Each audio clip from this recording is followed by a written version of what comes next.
டெல்லியில் மாநில நிதி அமைச்சர்களுடனான ஒன்றிய அரசின் நிதிநிலை அறிக்கைக்கான முன்னோடி ஆலோசனை கூட்டம் நடைபெற்றது. இதில் தமிழ்நாடு நிதியமைச்சர் தங்கம் தென்னரசு பங்கேற்று உரையாற்றினார். மதுரை, கோவை மெட்ரோ ரயில் திட்டங்களுக்கான விரிவான திட்ட அறிக்கைகளை ஒன்றிய அரசு மறுபரிசீலனை செய்து ஒப்புதல் அளிக்க அவர் வலியுறுத்தினார். அமெரிக்காவின் வரி விதிப்பால் மற்ற மாநிலங்களை விட தமிழ்நாடு, குறிப்பாக ஜவுளித்துறை மிகவும் பாதிக்கப்பட்டுள்ளதாக கூறினார். தொழிலாளர்களின் வேலைவாய்ப்பை பாதுகாக்க மானியங்கள், ஏற்றுமதி ஊக்கத்தொகை மற்றும் வரிச்சலுகை போன்று ஜவுளித்துறைக்கான பிரத்யேக ஆதரவு தொகுப்பை ஒன்றிய அரசு அறிவிக்க வலியுறுத்தினார்.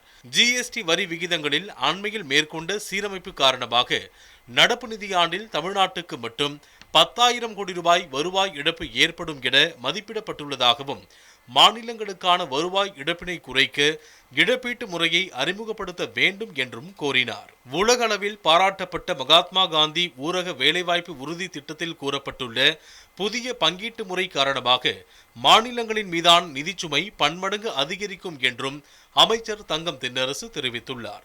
மாநில அரசு ஏறத்தாழ 5,000 கோடி ரூபாய் கூடுதல் நிதிச்சுமையை ஏற்க வேண்டியிருக்கும் என மதிப்பிடப்பட்டுள்ளதாக கூறியுள்ளார்.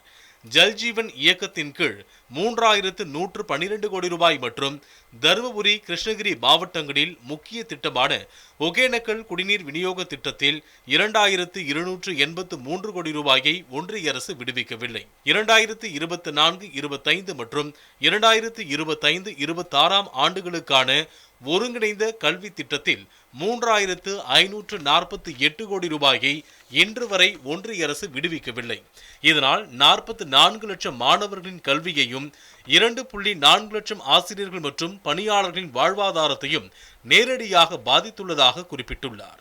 திருப்பத்தூர், கிருஷ்ணகிரி, ஓசூர் புதிய இருப்புப்பாதை வழித்தடம், மதுரை, தூத்துக்குடி வழி அருப்புக்கோட்டை இருப்புப்பாதை வழித்தடம், மீஞ்சூர், திருவள்ளூர், ஸ்ரீபெரும்புதூர், ஒரகடம், சிங்கப்பெருமாள் கோவில், மதுராந்தகம் இருப்புப்பாதை வழித்தடம், தாம்பரம் மற்றும் செங்கல்பட்டுக்கு இடையேயான உயர்மட்ட சாலை மற்றும் செங்கல்பட்டிலிருந்து திண்டிவனம் வரையிலான சாலை அமைப்பதற்கு முன்னுரிமை வழங்க வேண்டும் என்றும் கோரியுள்ளார்.